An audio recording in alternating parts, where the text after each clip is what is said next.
Hi friend, welcome back to my channel.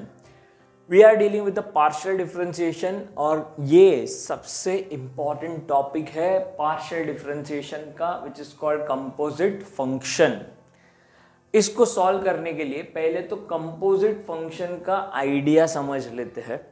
ये video में हम लोग सॉल्व नहीं करने वाले, हम लोग सिर्फ आइडिया कॉन्सेप्ट को समझ लेते कि कैसे डील करते हैं. अब ये क्वेश्चन दिया है मुझे, हम लोगों को क्या समझ में आया है? तो u एक फंक्शन है जो किसी तीन टर्म पे डिपेंड कर रहा है. तो सबसे पहला तो ये जो तीन टर्म हम लोग को दिए हैं उसको अज्यूम कर लो.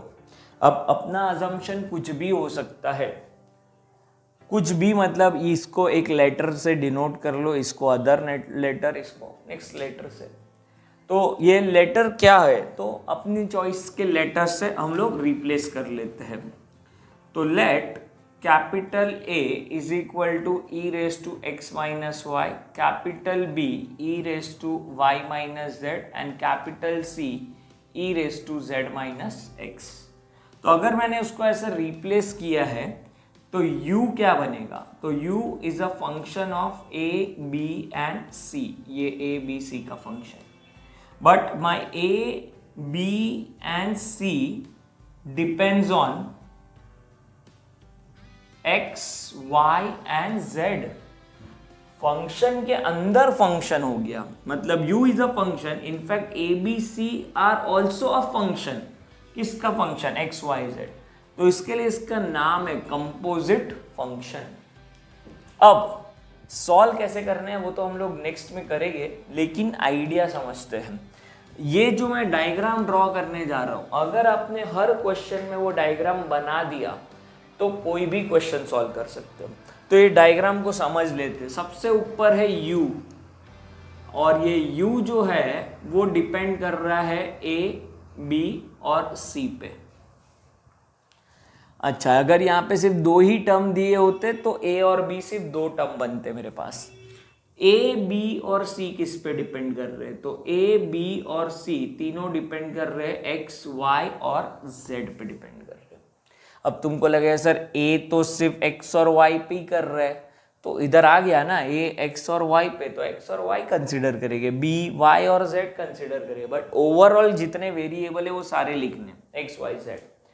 अब अगर मैंने पूछा u का डेरिवेटिव लेना है विथ रिस्पेक्ट टू x, तो आपके पास रास्ते क्या है? तो u का डेरिवेटिव x तक पहुंचने के लिए, u का डेरिवेटिव x तक पहुंचने के लिए पहला रास्ता u से a से x, दूसरा रास्ता u से b से x, तीसरा रास्ता u से c और c से x. तो ये तीन रास्ते अपने पास बन रहे हैं. इसके लिए फॉर्मूला कुछ ऐसा बनता है कि u का डेरिवेटिव तुमको विथ रिस्पेक्ट टू x अगर लेना है तो पहला रास्ता सिलेक्ट करो, u का derivative with respect to a ले लो और फिर a का derivative with respect to x ले लो. विथ रिस्पेक्ट टू x बात चल रही है इसके लिए. और जब वर्ड आता है और तो हम लोग करते हैं प्लस.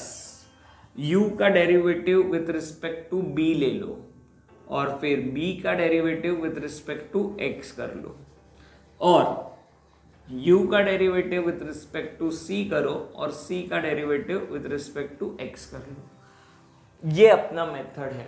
अब दूसरा मेथड क्या? अगर u का derivative with respect to y पूछा किसी ने तो हमारा रास्ता अभी भी वही है, u का derivative with respect to a का derivative with respect to y, u का derivative with respect to b का derivative with respect to y, u का derivative with respect to c का derivative with respect to y. So these are the process. अगर आपने process समझ लिया तो ये फॉर्मूला रट्टा मारने की जरूरत नहीं होगी, क्योंकि जो वे से अपने को जाना है वो अपना आंसर बना लेगा. तो ये मेथड है. अब आपका वेरिएबल्स चेंज हो सकते हैं, लेटर चेंज हो सकते हैं, लेकिन मेथड चेंज नहीं हो सकता है. कैसे हो सकता है? तो फॉर एग्जांपल मैंने बोला u डिपेंड कर रहा है x एंड y पे and x and y depend कर रहा है v और w पे. समझो ऐसा लिखा मैंने. और अब मैंने पूछा u का derivative with respect to v बताओ. तो रास्ता क्या है मेरे पास? तो u का derivative with respect to v तक अगर जाना है तो u का derivative with respect to x लिखूंगा मैं और फिर x का derivative with respect to v निकाल लूंगा, ये मेरा मेथड। या फिर दूसरा मेथड, प्लस u का derivative with respect to y and y का derivative with respect to v। अब हम इतना घाई में लिखते हैं कि हम लोग का विथ रिस्पेक्ट टू v चल रहा है, लेकिन इधर इधर आते आते w हो जाता है, क्योंकि एक बार v कर लिया तो दूसरी बार w, तो आंसर ऐसा नहीं है। आपको जो यहाँ पे लिखा है v का, तो यहाँ पे भी v और v आना चाहिए। ये अपना मेथड है। अब ये मेथड को ये क्वेश्चन में कैसे इम्प्लीमेंट करना है, उसके लिए देखना पड़ेगा next video. For that stay tuned.